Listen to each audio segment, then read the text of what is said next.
네, 안녕하세요. 팬더입니다. 이번 시간에 공부하실 내용은 정말 중요한 내용입니다. Vray 카메라에서의 노출 조정과 코로나 카메라의 노출의 근본적인 차이점에 대해서 말씀드리도록 하겠습니다. 많은 해외 유튜버들도 이런 내용은 잘 말씀을 안 드리는 것 같아요. 그래서 보통 Vray 쓰시다가 코로나로 넘어오면서 이런 근본적 차이를 이해를 못 하셔서 살짝 현타가 오시는 분들이 많기 때문에 영상을 준비했습니다. 먼저 당부드리는 말씀은 제가 막 일일이 막 표 그려가지고 비교해드리면 좋은데 그 정도의 열정과 시간은 없기 때문에 말로 할 거예요. 말로. 그래서 스킵하시면 중요한 내용 잃어버릴 수 있다. 자, 일단은 다 기본 세팅입니다. 이렇게 되어져 있고요. 일단은 렌더링을 해보도록 할게요. Vray 카메라 되어져 있고 IPR 해보도록 하겠습니다. 일단은 적정 노출이긴 하죠. 자, 노출은 뭐냐? 카메라에서 여러 가지 방법들이 있는데 저는 ISO 감도를 통해서 이 노출을 조정을 할 거예요. 감도가 이렇게 낮게 되면 당연히 어둡게 렌더링이 되고요. 그 다음에 감도가 이렇게 높아지게 되면은 굉장히 밝게 렌더링이 되게 되죠.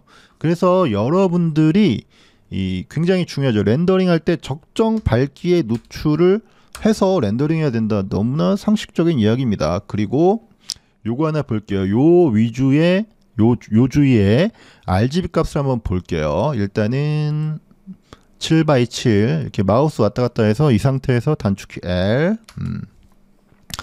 자, 그럼 마우스 움직이더라도 여기 고정되어져 있죠? 자, 여기에 평균 RGB 값은 0.85 이렇게 나옵니다. 레드만 볼게요. 편의상. 자, 이 상태에서 ISO 감도를 한 5까지 낮춰볼게요. 0.85에서 당연히 어두우니까 0.0 사이로 어둡게 렌더링이 되어지고요. 200이면은 이렇게 1.7로 밝게 렌더링 됩니다. 너무나 당연하죠. 자, 100으로 적정 노출을 줬고요. 자, 이 상태에서 자, 요걸 클릭하시게 되면은 로우가 아니라 이제 RGB로 바뀌게 되죠. 살짝 0.85에서 밝아지는 이유는 뭐냐? 이 RGB 값은 뭐냐면 이 프레임 버퍼에서 추가한 레이어의 후보정의 영향을 받아서 변경된 픽셀을 나타냅니다. 지금 아무것도 없는데 왜 밝아졌냐? 자, 요게 켜져 있어서 그래요. 자, 요거는 디스플레이 코렉션으로 sRGB 감마 2.2가 들어간 색공간이기 때문에 0.931로 밝아지게 됩니다. 이걸 끄게 되면 후보정이 여기서 아무것도 안 들어가니까 후보정 들어간 RGB 값과 실질적으로 렌더링된 로우와 변화가 없는 거죠. 자, 이 상태에서 자, 우리가 극단적으로 노출을 난 진짜 개초보 그래서 이렇게 2까지 노출을 엉망으로 만들어서 렌더링을 다 했어. 자, 그러면은 어떻게 돼? 실질적으로 렌더링된 로우는 0.017로 굉장히 어둡단 말이죠. 그래서 이거를 변경을 안 시키고 여기 보니까 익스포저가 있어. 그래서 익스포저를 추가해 가지고 이걸 올려. 이런 식으로 이걸로 밝게 할 거야. 자, 이렇게 하시는 분들 있죠. 이거는 후보정이죠. 여기서 들어간 건 후보정이고 여기서 들어간 이 필름 스피드 ISO는 렌더링된 픽셀의 값을 변경하는 근본적인 이야기고 요거는 후보정입니다. 그래서 후보정을 이렇게 올리게 되면 어떤 문제가 발생하냐? 자, 노이즈랑 이런 게 떡이지게 됩니다. 그래서 지금 너무나 상식적인 이야기를 하고 있는데 렌더링 할 때 이 적정 노출로 잘 만들어 가지고 이렇게 이때는 이게 필요가 없겠죠. 자, 이렇게 렌더링 하는 게 좋다. 그리고 후보정은 이렇게 정도껏 해야 된다. 이게 이제 기본적인 렌더링의 원리입니다. 근데 코로나는 이거랑 완전히 다릅니다. 일단은 코로나로 돌아가 보도록 하겠습니다. 멈추고요.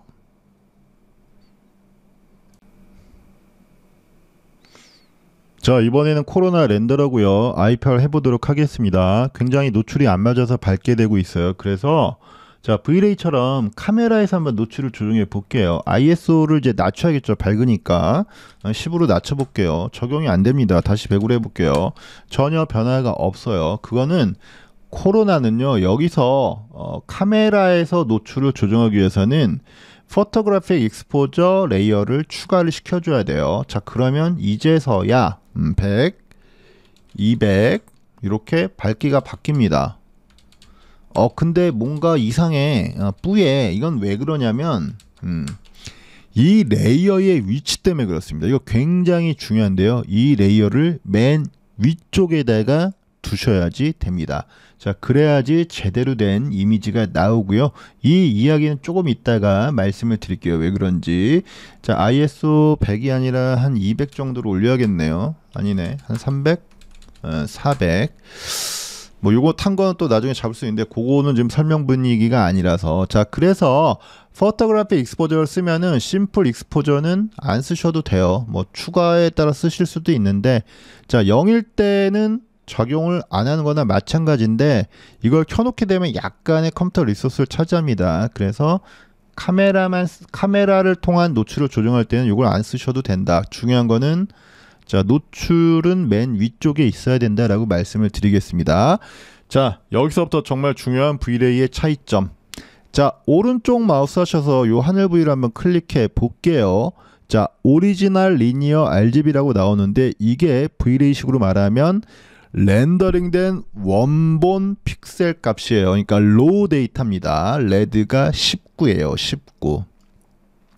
자, 브이레이에서는 이 IS 감도를 바꾸게 되면 이 렌더링된 원본 오리지널 리니어 RGB 브이레이용으로 로우 데이터가 밝기가 바뀌었는데요.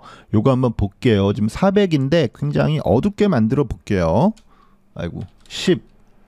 굉장히 어두워졌죠. 다시 한번 여기 클릭해 볼게요. 근데 오리지널 리니어 RGB 아까 19랑 똑같아요.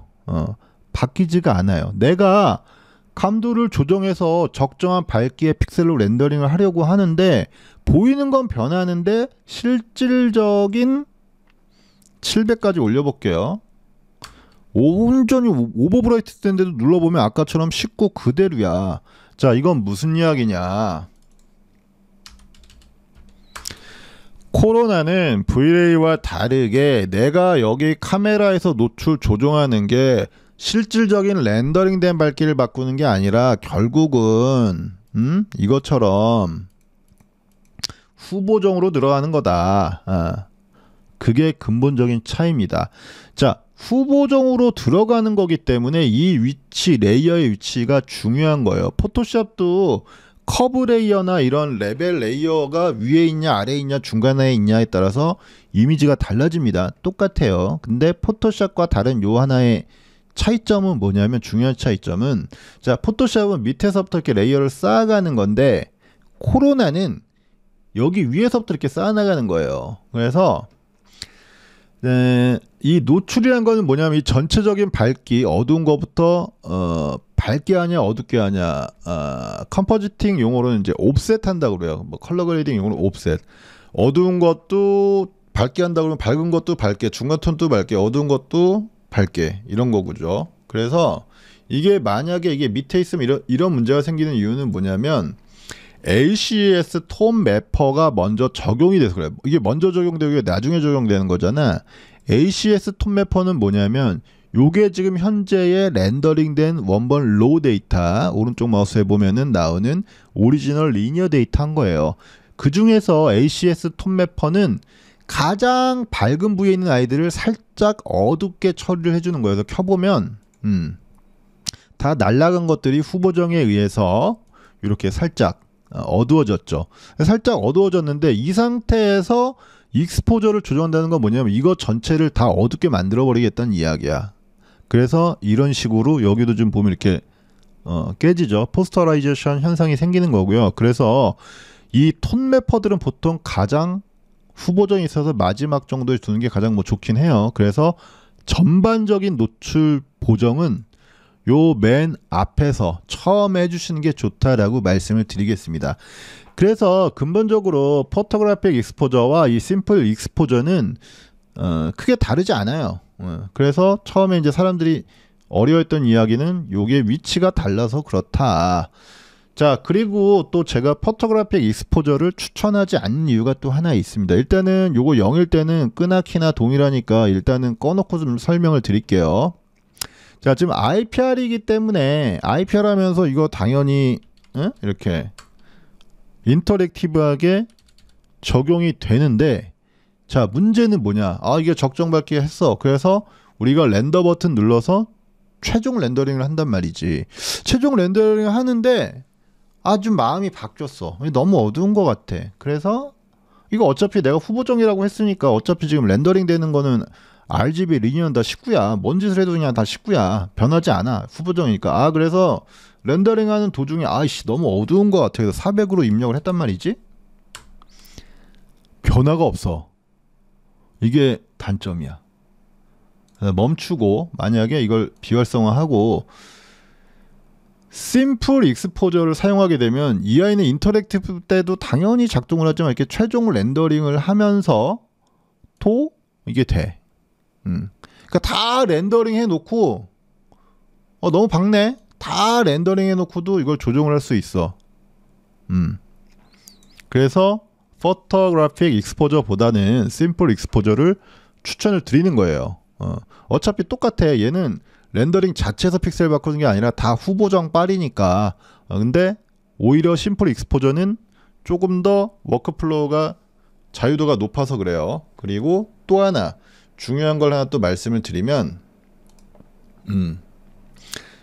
만약에 포토그래픽 익스포저를 사용해서 이제 최종 렌더링을 했어요. 그래서 저장을 할 때 코로나 전용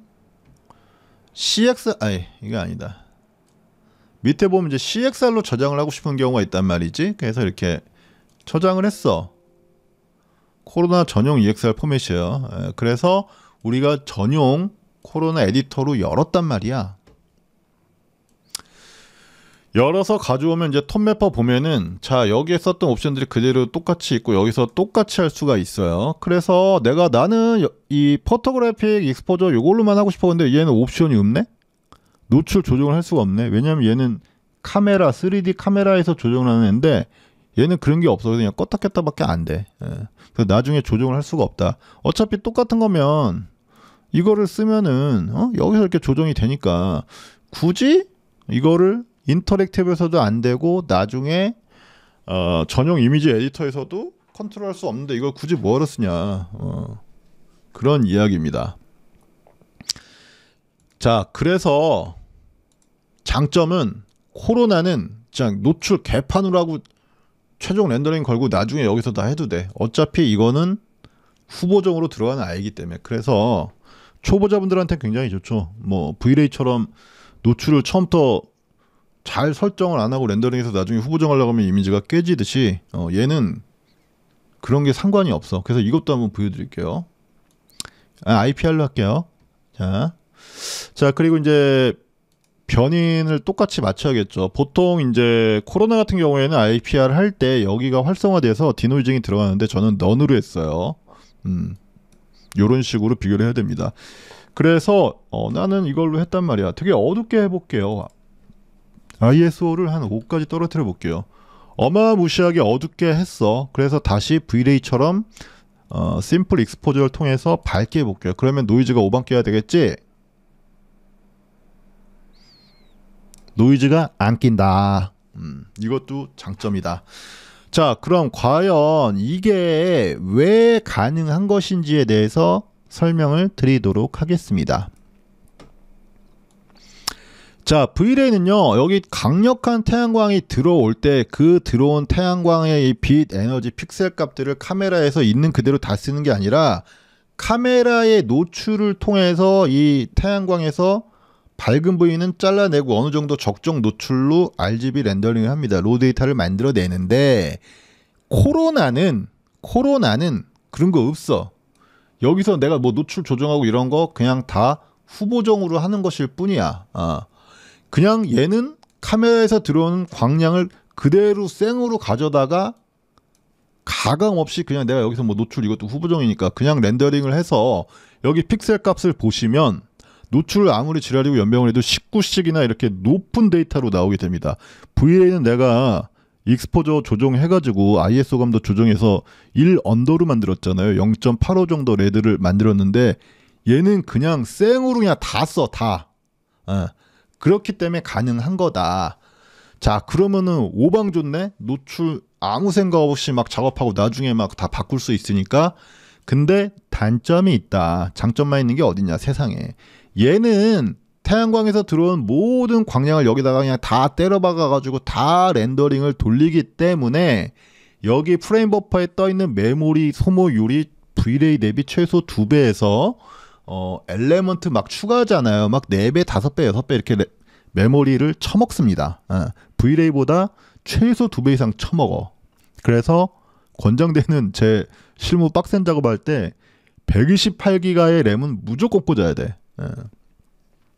자, 그리고 또 하나, 아까 제가 전용 데이터로 이제 저장을 했는데 제가 미리 그 Vray도 로우 데이터로 한번 이렇게 저장을 해 놓은 게 있어요. 그래서 용량을 한번 비교해 드리도록 하겠습니다. 자, 코로나 전용 CX 파일은 34 이 메가냐 뭐냐. 근데 Vray는 똑같은 데이터 저장하면 18밖에 안 나와. 얘는 태양광에서 들어오는 광량을 노출을 통해서 어느 정도 컷하고 들어오는 게 아니라 그냥 생으로 다 때려박아서 렌더링을 했기 때문에 데이터 자체도 최소 2배야. 엘리먼트 더 들어가면 막 계속 커져. 그래서 코로나의 단점은 컴퓨터 리소스를 엄청나게 퍼먹는다. 이게 커다란 단점입니다. 그리고 장점은 다 후보정에서 들어가고 노출이란 것도 후보정이고, 그래서 이런 데이터 CXR 같은 경우는 뭐 광량을 커팅하지 않고 그대로 다 해놓기 때문에 좋다. 대신에 리소싱을 엄청나게 차지한다 라고 말씀을 드리도록 하겠습니다. 그리고 요런 거 있잖아요. 요거 프레임 버퍼에서 요 위치, 이거는 Vray도 마찬가지예요. 이 위치가 굉장히 중요합니다. 후보정되는 모든 프로그램, 포토샵, 어떤 레이어의 개념으로 가는 툴들은 요것들이 굉장히 순서가 중요합니다. 여기까지 좀 중요한 내용인데 그냥 말로만 했어요. 자, 여기까지 시청해 주셔서 감사합니다.